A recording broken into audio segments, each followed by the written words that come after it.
Hello YouTube! Welcome to part 6 of my mini-series on the textual criticism of the Quran. In this video I will look at anachronisms. What is an anachronism? According to dictionaries, something or someone that is not in its correct historical or chronological time, especially a thing or person that belongs to an earlier time. If you watched Peter Sellers in The Party or seen the welding on chariots in Ben-Hur, you know exactly what I'm talking about. By the way, the wristwatch, so often quoted as a classical anachronism in the movie, is actually not true, but is still often used as an example.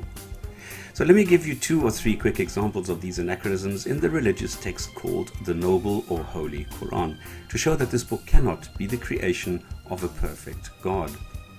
If we look at the conception and birth of Jesus according to the Quran, we have Mary being blown into and conceiving, without any further details. With the New Testament has Jesus having religious discussions at the age of 12, the Quran can do one better and has him chatting away from the day of birth. In the Quran we read that Mary is the sister of Aaron or Harun and the daughter of Imran or Amram in different verses. Where the Bible implies Mary, the mother of Jesus, is the daughter of Joachim or Joachim, the Quran categorically states that Mary is the daughter of Imran and the sister of Moses and Aaron. Who were these Imran, Amran and Aaron? Where do these stories come from? Well, there were several popular collection of stories circulating at the time called, for example, The Birth of Mary and the Childhood of the Saviour, which later became the Gospel of Pseudo-Matthew, or Narration about the Childhood of the Christ, where you could find these names and which explains the author's misunderstanding.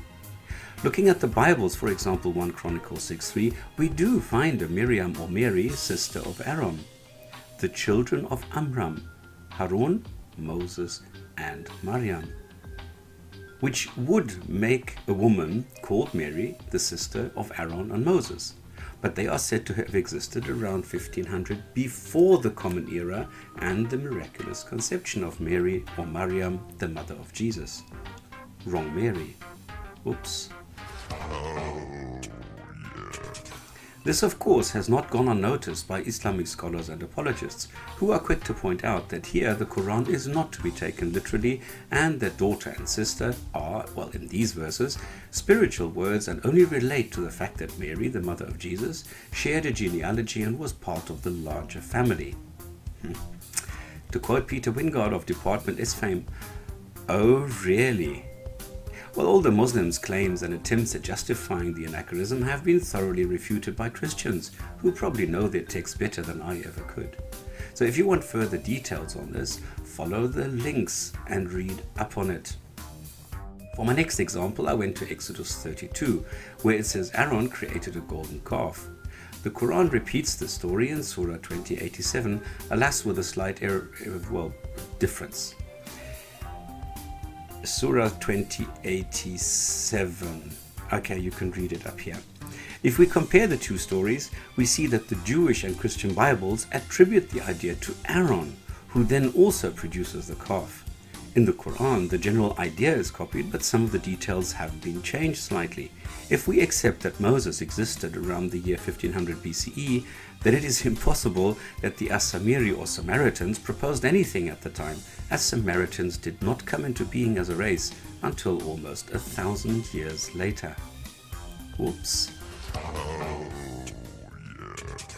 As we know, the Quran proposes quite a few means of torture and extremely cruel ways of punishment. As in the previous Bibles, it also mentions a means of torture, crucifixion. In 7:124, Allah has an unnamed Pharaoh threaten some people with torture and death. "Surely I shall have your hands and feet cut off upon alternate sides. Then I shall crucify you, every one." I don't know how you can crucify someone after you hands and feet. Whatever. Now, while cutting off hands and feet may have been standard practice by Arabs 3,000 or 4,000 years ago, during the rule of the pharaohs, crucifixion had not been invented yet. It would take another 1,500 or 2,000 years until the Phoenicians or the Carthaginians developed this charming method, which was later copied by the Romans. So no pharaoh could have possibly heard of crucifixion, and it is not mentioned in any Egyptian text of that era. Whoops. So these three quick examples of Mary, the Samaritans, and crucifixion all show that they were placed into a wrong time period in the texts, a basic mistake an all-knowing God would hardly make. So either the God of the Muslims is not all-knowing, or the Quran was written by mere mortals, prone to make mistakes because we are, after all, humans. All the background information, along with the attempts at explaining them away, are easily accessible on the web. Just go and look for them. Thank you for your time and have fun looking. The mission has been completed.